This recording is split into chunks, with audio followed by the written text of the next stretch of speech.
ইয়াত আহিলে আপুনি এই পুলটোত ইয়াতে গা ধুব পাৰিব, তাকো ব্ৰহ্মপুত্ৰৰ ওপৰত। এই চাওক, তলত ব্ৰহ্মপুত্ৰ আৰু ওপৰত আছে এই পুলটো। কি মজা লাগিব, কি মজা।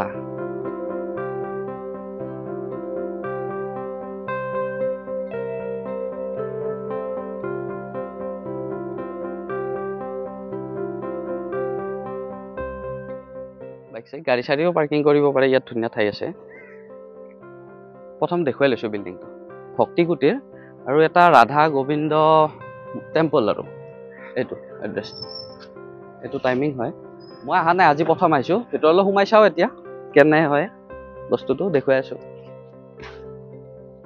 ভিতৰলৈ আহি গ'লোঁ আৰু দেখিছেনে গাইছ, কি ধুনীয়া মন্দিৰ। ইফালে যাব লাগিব। প্ৰথম মই ইয়াৰ ভিউটো দেখুৱাই দিওঁ আপোনালোকক, ভিউটো চাব। যিখিনি শুনিছিলোঁ তাতকৈ বহুত বেছি ধুনীয়া। অ' মাই গড, কি ধুনীয়া ঠাই, চাওক না।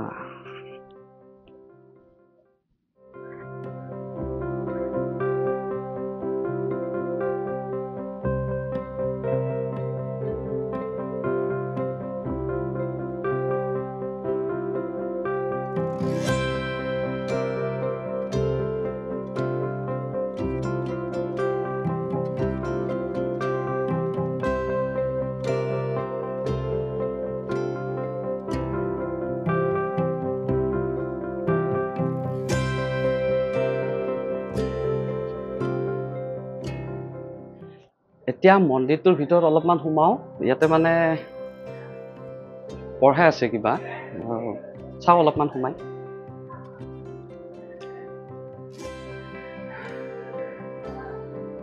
ইয়াতে মেইন মন্দিৰ এইটো, ভিতৰলৈ গৈছে অলপমান।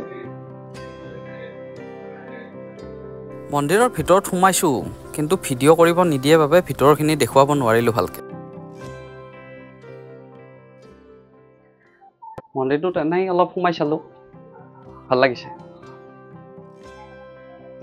সেইটো কথা মানুহ ভক্তিত শক্তি আছে, সেয়ে ভাল লাগিল। আপোনালোকে আহিব ইয়াতে। আপোনালোকে ইয়াত আহিলে তাৰমানে মন্দিৰটো একচুৱেলি গম নাপায় মন্দিৰ বুলি, মানে এনেই কিবা মানুহৰ ঘৰ যেনে লাগে। এইটো চাব, ইয়াতে চাইনবোৰ্ড আছে, চাইনবোৰ্ডখন দেখিলে গম পাব।